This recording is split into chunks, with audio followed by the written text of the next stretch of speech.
Before we begin, the name is placed on the top right side of the screen. A person calls out to Lucille. She tells her that if the nanny gives her tea, she should not drink it, but rather throw it away. But in case she drinks it, she should close her eyes and draw circles while counting to 1,000. Lucille questions why. She's told it is because she must not feel emotions. The person asks her if she can do that right. She hugs the person and tells her yes. It is her elder sister, as she tells Lucille that she loves her. Her elder sister grabs her shoulder tightly, to which Lucille says that it hurts. Lucille looks at her sister and finds a dark aura on her face. Right then, Lucille becomes really scared.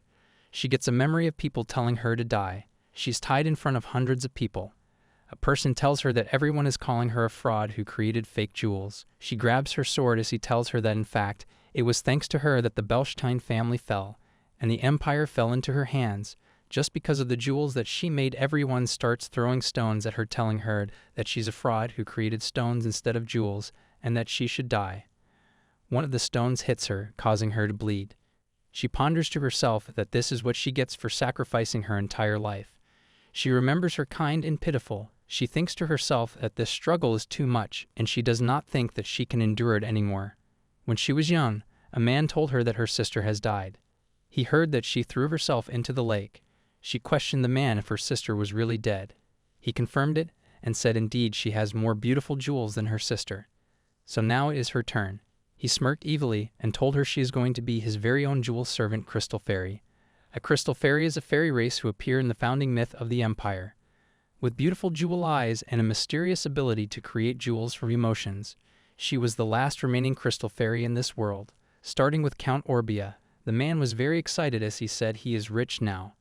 Marcus Kebel had told her to give him just a little more jewels and he would win it big, and even the Crown Prince said that his magic is overflowing. She had to spend her life being used by such people, creating jewels. As a servant, her life was hell itself. As in the present, she is aware that many innocent people died and she should have fled, even if it meant risking her life. She regrets not doing that, as if she had done that, at least her sins would have been lessened. Thinking that Belstein would not have fallen like that, as the sword is right at her neck, the person asks her if she's not feeling anything in the face of death, asking her to try creating jewels from the fear of death. She ignores the person as the person calls her arrogant and tells her that she will grant her wish.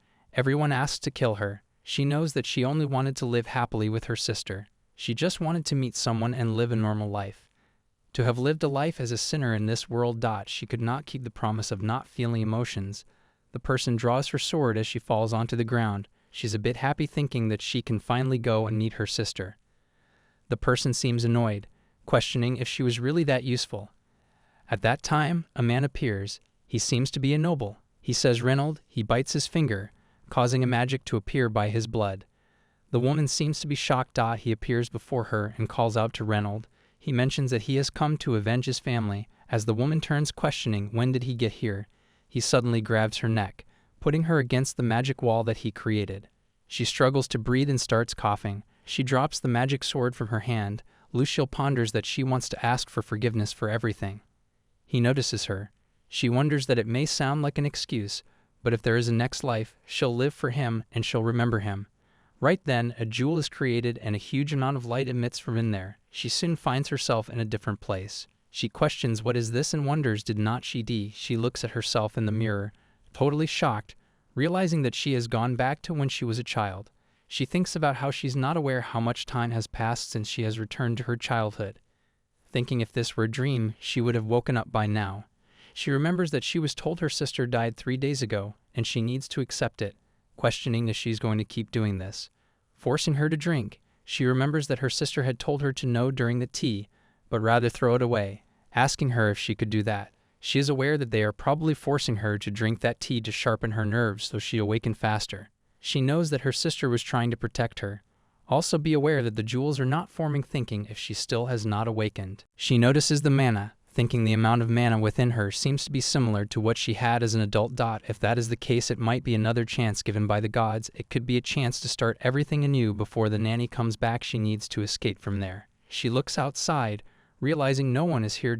Then a person says to just trust him and rest well, questioning if she thinks a weak little kid would come up here. She fastly jumps and hides herself.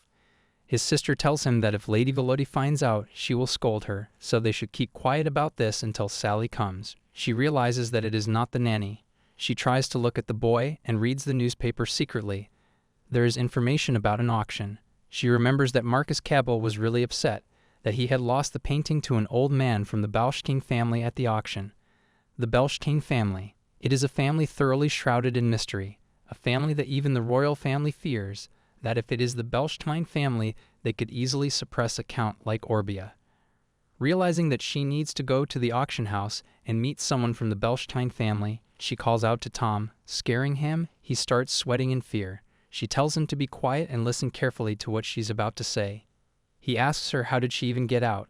She tells him the pocket watch, the pipe, and even that newspaper. If he does not give them to her, she will tell the master that he stole everything. Tom asks her if she thinks that the master will believe her. She responds that the master is very suspicious and he does not like his subordinates touching his things. She asks Tom what does he think will happen if he orders an investigation of his room. He gets scared as she tells him that she wants to pray for her sister, so he should get her a carriage to the temple. That is all that she's asking for. After a while, as she is on the carriage, she ponders to find a safe place until she becomes an adult. She needs to meet someone from the Belshteen family before Count Orbia finds her. She thinks the most natural way for a noble child to be integrated into another family is through marriage and thinks that she somehow got in, but wonders how does she find someone from the Belshteen family here. Art picks her up, questioning how did she get in here, and if she is a little thief. She tells him that she is not a thief, but a servant of the Belshteen family. The guard throws her on the ground, questioning how dare she lie. They tell her that she's just a kid, but she already has learned to lie. They start hitting her before a man stands from his chair and states that he brought that child with him. The guard becomes scared, questioning is not it His Grace the Duke of Belshteen. It is Gilliard von Belshteen. He responds that people used to call him that. The guard apologizes to him. She seems pretty taken aback before the Duke tells her at times like this she should say thank you. She thanks him right then. He tells her how bold of her it is to impersonate a noble's servant. He mentions it was quite the dangerous act. She apologizes to him. He asks her if she came alone. She does not know how to say this. Her stomach growls as after that he turns around and tells her if she came along then she should follow him. He will make sure she stays with him until the auction ends. She tells him all right. Milk tea and strawberry tart is served as he tells her to be careful. It is hard. She drinks it and finds it soft and sweet, thinking that there is something real hidden beneath the form. She thinks it is so sweet and delicious, and she has never had anything this sweet before. She also tells him it tastes like pure happiness, like when one drifts off to sleep. He responds what a unique expression and that she should try the tart too. She takes a bite of it and finds it very delicious. Finds out that she has disappeared. Aware that the auction will start soon, the master questions to all the maids if they are really that foolish and cannot Tom keep an eye on things. She commands them to find her right now, right away. Meanwhile, Lucille secretly tells the Duke to bid on that porcelain piece for 700,000 tillings, stating that the price will skyrocket later.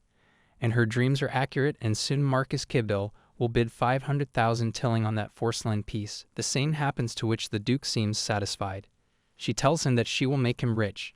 After a while, his carriage appears and she looks at the carriage and is surprised to find it very beautiful. He tells her that thanks to her, he obtained a great piece of art in questions. So where did she say her home was? She tells him that the truth is she does not have anywhere to go. He stays silent for a minute before he tells her that for now, she should get in the carriage. I'm there in the carriage, he asks her. What is her name? She seems to be silent. He questions if she's afraid of him. She tells him it is not that and that he seems sweet and warm. He begins to laugh by that statement. He states that is the first time someone has ever said that to him. She ponders that for some reason she feels like she can show her eyes to this person. She takes off her hat and introduces herself as Lucille from the House of Orbia. She asks him to please take her to the Duke of Belshteen as she has something to ask him. He seems shocked as he stares into those eyes. He tells her that it is the first time that he has regretted passing down his title. He introduces himself as Gilliard. He mentions that he will take her to the current head. She asks him really and thanks him. He commands to depart. She wonders why is he laughing. As they are on the way, she looks outside of the window. She feels really relieved. She realizes she is finally going to Belshteen. He looks at her and thinks that she does not seem like someone from the Count's family, and he's not sure what her circumstances are. but it seems like she wants to leave that house. She said she saw the future in her dream. Indeed, he is aware that Marcus Cabil bid the exact price she mentioned. He thought 700,000 tillings was a trivial amount for Belstein, so he just bid for fun. But considering the Marquez's reaction, it might really be something valuable, and thinks that those eyes are shining like a fairy from a legend. He thinks that she is definitely not an ordinary child. She might even be helpful to his grandson, who does not open his heart to anyone. His instincts have never been wrong.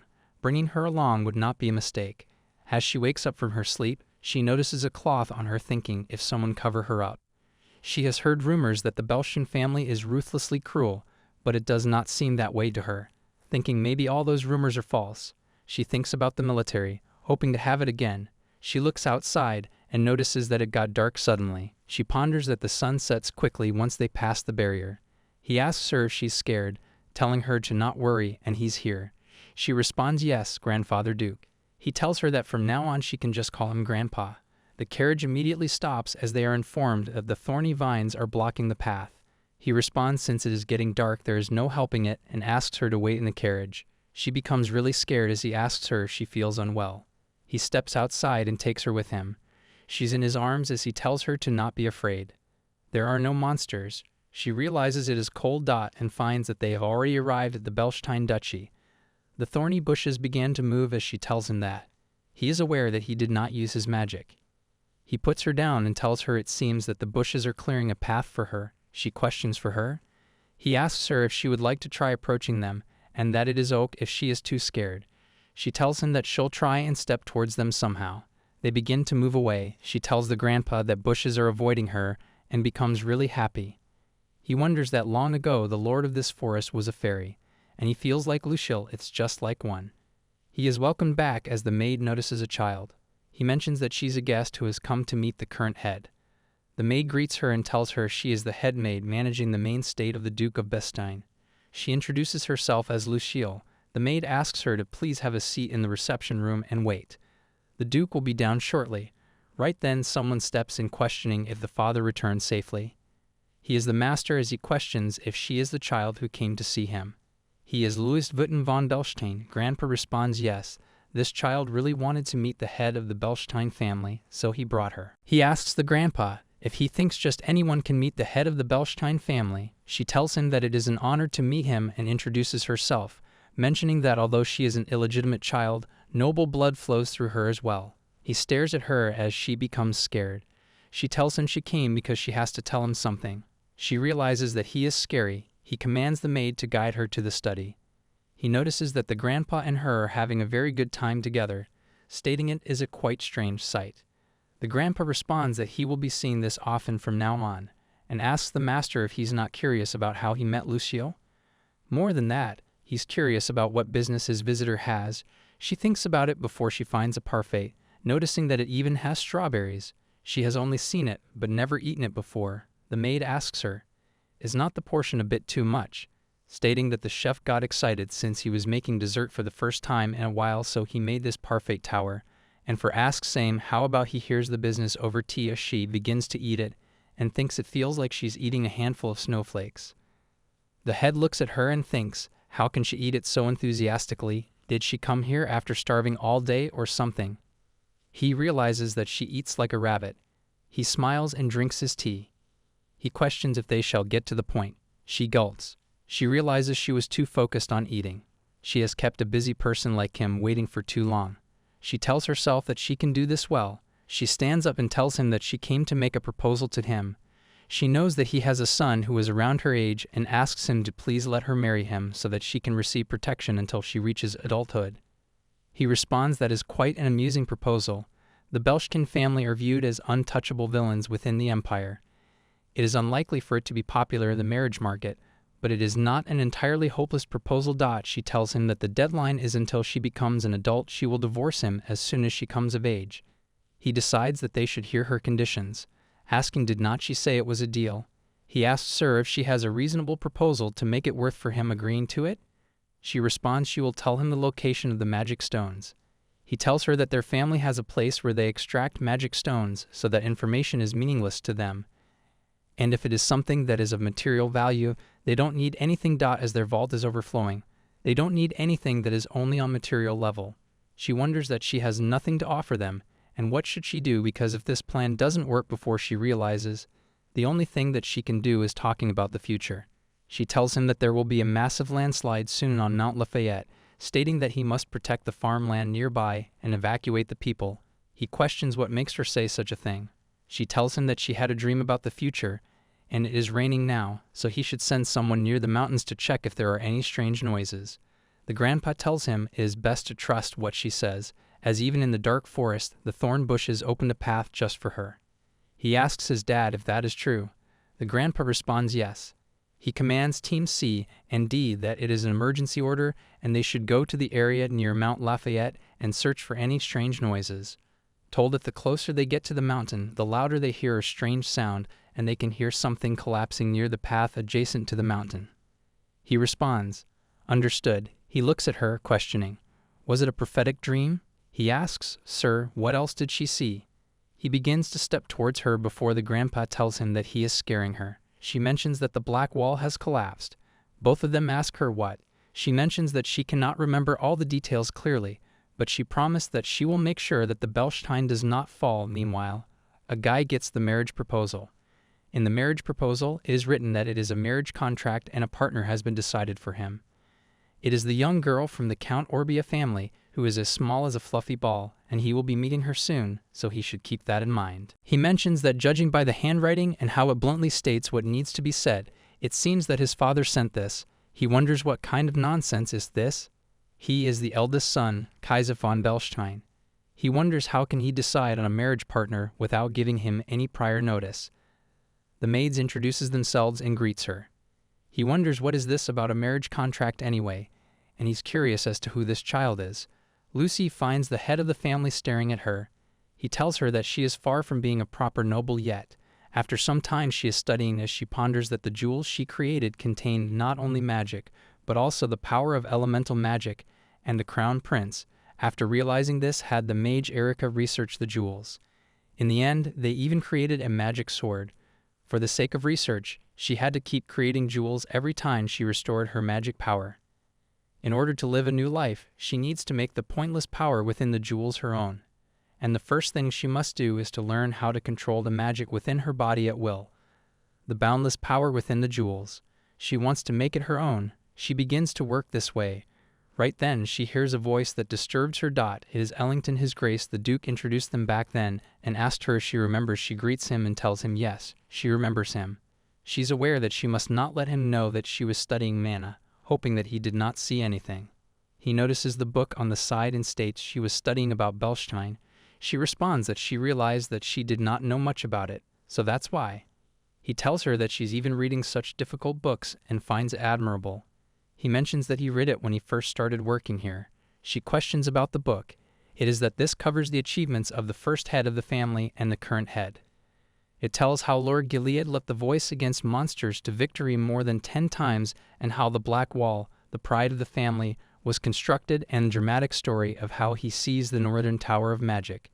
And as for Louis, he conquered monsters and expanded territory so often that he earned the nickname the Conquering Lord. On top of that, he is gifted in trade and business, accumulating half of Bellstein's wealth with his own hands. He mentions that he has spoken too much, and anyway, they are truly admirable individuals. She finds it amazing and wonders if she can really be of help to such people. But she is aware that she is the only one who wants the future. And if not her, then she begins to think about it. To protect Bellstein from the Crown Prince, she should probably form friendly relationships with other powerful figures in the royal family. Someone who can support them and who opposes the Clown Prince's plans. Her Majesty the Empress. Ellington asks Sir if he is boring her with his story. He questions if that is true. She gives him a candy and tells him it is a bribe and that they should become friends. He questions why is she giving him this sweet bribe, asking if there is something that she wants. She asks him that he is smart and knowledgeable so he should come closer and tells him to be on her side. She questioned why did he come to the library. He told her that there's a serious issue with the village of Ibnak. It is collapsing rapidly. The Valak Rating Company is offering cheaper goods, so the items from the workshops are not selling. She asked what kind of goods are they. He told her those are handcrafted glass items, where she did not get the chance to mention it because of the dinner preparations. But if it is about a skilled glass artisan, she knows someone too. The person who made the glass cage that trapped her when the crown prince captured her. Next time she should tell him about that person. She then realizes something quickly just passed by and turns around to find a shoe. Person tells her to move aside. It is a child who asks her if she did not hear him and tells her to move. It is Leonie von Belstein, the second child of the family. She picks up the shoe and tells him to take it, but he pushes it away. He mentions he does not want it since she touched it. She grabs his feet, causing him to be shocked. She teases him by telling him that she guesses he does not need this anymore too. Tells her that his big brother will never marry her, so she should go back to her house. She responds that she is sorry, but she cannot do that. She made a promise to the Duke. She realizes this is why he was grumbling. He tells her that he won't accept it, and he will never accept it, causing him to be so angry that he lights up a fire with his magic. She notices that the power of the flame has weakened, and seeing how the spark keeps flickering so unsteadily, it is clear that he still cannot control his power properly. She tells him that if he hurts her with magic, he will regret it. He begins to get really angry and tells her that she does not know anything as he tries to launch an attack, or she extends her hand towards him, grabbing his attention. She tells him that this is her favorite candy, but she will give it to him. He asks, "Sir, what is this, and how does she know his name, and does he think that he's still a kid?" He tells her he does not eat things like candy. She responds if that is the case, then she will just eat it by herself. She eats aids, stating that, as expected, the strawberry-flavored candy made by the chef is the best, and it is such a shame that he does not want to eat this delicious treat. He asks for it as she questions what he states that since she asked, he will eat it. She mentions all right, but only if he puts on his shoes. He puts it back on as she gives it to him. Right then the maid falls out to him, questioning where is he? The head of the family is looking for him. He calls out to Sasha and tells Lucille that she should consider herself lucky, as next time he will really punish her. He runs away. Ellington informs the head of the family that, according to the butler, the young lady's health has improved a lot. In fact, he saw her for a moment in the library today, and her cheeks were quite plump. The replies of both letters sent to the Count Orvia and young Master Kaizef are getting delayed, and he will need to send the letters again. Leonie stuffs in the room as his father tells him that he heard that he has been skipping classes, often questioning what on earth is he doing. Sasha tries to tell him that the young master is feeling frustrated, before the head of the family tells Leonie to speak up directly. Both Ellington and Sasha finds the atmosphere very scary. The head of the family commands them to leave the room. As for the moment he wishes to talk with Leonie alone, he steps towards Leonie, telling him that enduring frustration in studying is also a form of learning. He has done everything that he asked for, so what on earth is he unhappy about? Leonie questions when her big brother and mom coming back. His father responds, "Did not they say they would return when the time comes?" Leonie states that he has been waiting for 10 nights, 20 nights, but still they did not come. His father asks him what does that have to do with his attitude in class right now, asks him to answer. Leonie begins to cry, stating it has nothing to do with it, and he does not know, mentioning that he was wrong. His father wipes his tears, stating that if he does not use magic, recklessly speak and act properly, and pay attention in class, mom and big brother will soon come back. He also tells them that he is glad to see that he is reflecting on this and states that he should attend dinner tonight as he has someone to introduce to him, mentioning, come to think of it, she would be her older sister. Meanwhile, Lucille dressed that she's wearing very big and elegant, as if she can dance in it. In the dining room, she greets the grandfather and his grace. The grandpa tells her she has grown into such a cute little lady that he can hardly recognize her. He asks his grace if that is not right. She thanks the grandpa too for thinking of her as a beautiful lady.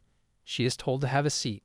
As she sits down, she looks at the food, being very happy about it. His grace mentions it seems like the chef put a lot of effort into this long-awaited dinner and asks her to make sure to eat plenty. Questions if the other family members are not coming. The grandpa informs her that some of the other family members are not at the gas and for various other reasons, so all of them cannot gather right now. Still, Leonie would be able to come. The grandpa asks his grace if he did not call for him.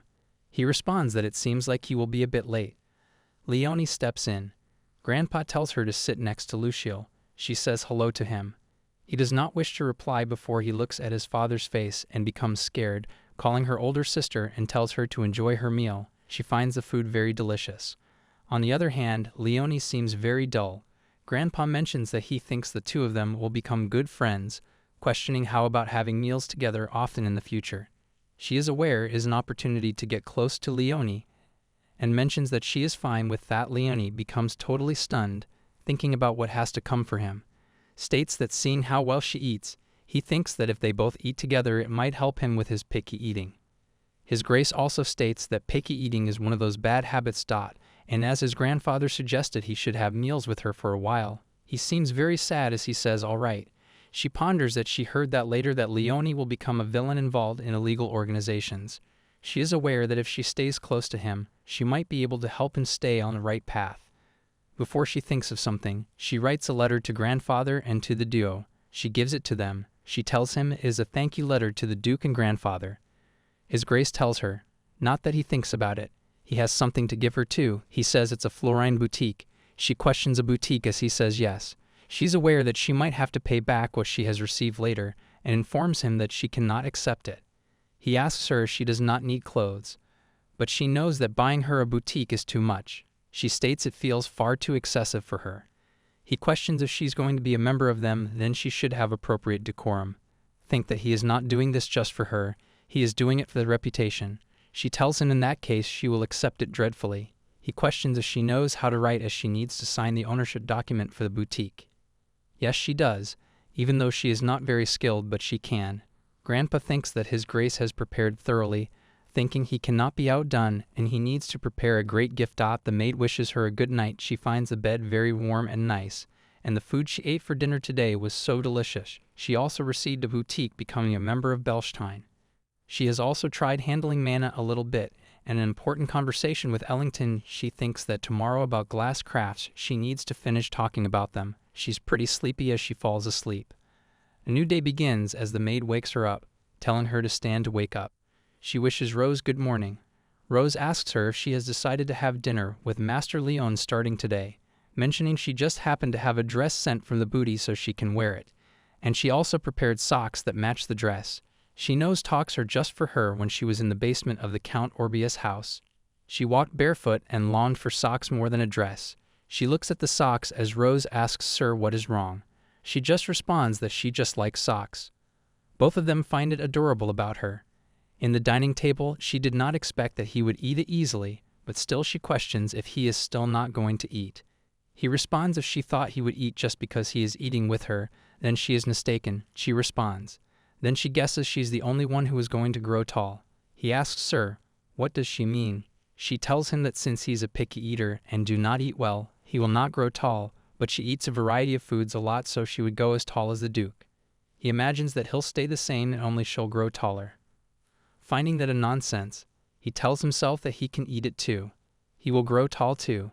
He takes a bite as both the maid and she are shocked. He finds it delicious as she tells him yes. He tells her he did not eat it because she told him to. He ate it because he wanted to. She responds of course she knew that. She knows that last time a Link Tom came to a library around 3 o'clock, thinking he might come again today at the same time. She steps up and tells them that was delicious, but she has to go now, and they should eat together again tomorrow.